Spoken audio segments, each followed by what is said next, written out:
ابو سعید خدری رضی اللہ تعالیٰ عنہ راوی ہیں، فرماتے ہیں خدا کی قسم جس کے قبضہ قدرت میں میری جان ہے، لا تقوم الساعۃ، آقا علیہ السلام نے فرمایا، حتی تکلم السباع الانس، اس وقت تک قیامت نہیں آئے گی جب تک انسانیت میں سائنس ترقی کر کے اتنی ترقی نہ کر جائے کہ تفتیشی کتے جانور بندوں کو تفتیش کی حقیقتیں بیان کرنے لگ جائیں گے۔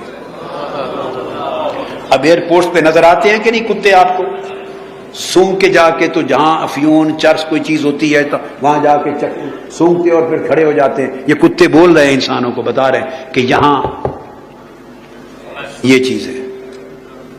فرمایا کہ کتے، جانور، بہائم وہ تفتیشیں کریں گے اور لوگوں کو اطلاعات دیں گے، بتائیں گے۔ اور فرمایا حتیٰ تکلم الرجل عذبۃ صوتہ، حتیٰ کہ یہ چابک کا جیسے دستہ ہوتا ہے نا، چابک دستہ جیسے، یعنی یہ آپ سوٹی رکھتے ہیں یا کوئی دستہ ہاتھ میں رکھتے ہیں، جیسے ٹیلی فون اور سیل فون ہے، موبائل فون، سیل فون، یہ بولیں گے اور انسان سے کلام کریں گے۔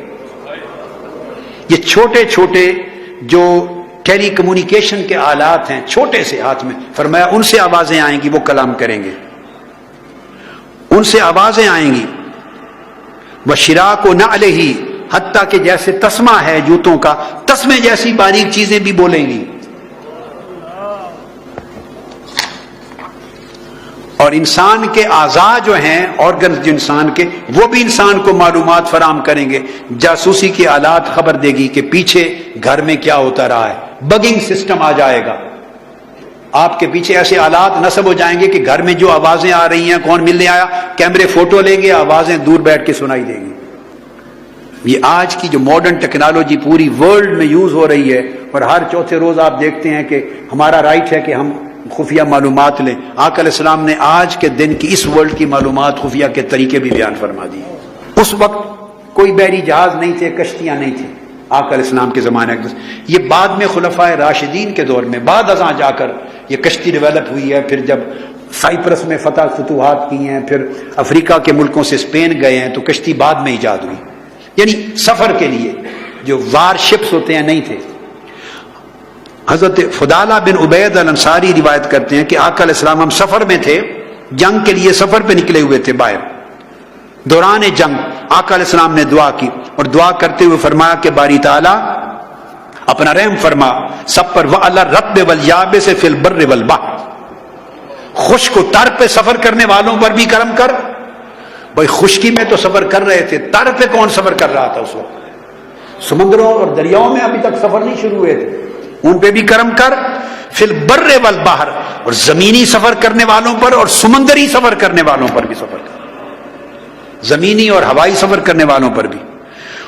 وہ کہتے ہیں، صحابہ کرام کہتے ہیں، ھذہ دعوت النبی صلی اللہ علیہ وسلم علی القوی والضعیف فما بال الرطب والیابس۔ صحابہ آپس میں باتیں کرنے لگے، صحابہ کرام، کہ یہ کمزور اور طاقتور کے لیے دعا کرنا، یہ کرنا تو سمجھ میں آتا ہے، یہ خشک و تر اور بحر و بر کے لیے جو دعا کی ہے، یہ کیسی دعا ہے؟ تو صحابہ کرام کی سمجھ میں نہیں آتا تھا کہ بحر و بر اور خشک و تر کے سفر ہوں گے۔ آقا علیہ السلام نے دعا کر دی۔ اور پھر صحابی حضرت فضالہ بن عبید الانصاری فرماتے ہیں، ہمیں اس دن تک سمجھ نہیں آیا جس دن تک ہم وار شپس کے ذریعے نہیں پہنچے قبرص، سائپرس تک۔ جب کشتیاں تیار ہو گئی تھی تو سائپرس کا سفر کیا، اور وہاں سمندر میں ہم نے جہاز دیکھے اور ہم جہازوں میں سوار ہوئے۔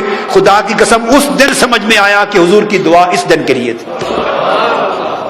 آقا علیہ السلام نگاہ سے سب کچھ دیکھ رہے تھے، کیا ترقی ہونے والی ہے، کیا ٹیکنالوجی کی ایڈوانسمنٹ ہونے والی ہے، کیا کیا سفر کے وہیکلز آنے والے ہیں، انسانیت فضائی اور بحری بری راستوں میں کس طرح جانے والی ہے۔ آقا علیہ السلام نے سارے نالج انسانیت کو پہلے عطا فرما دی۔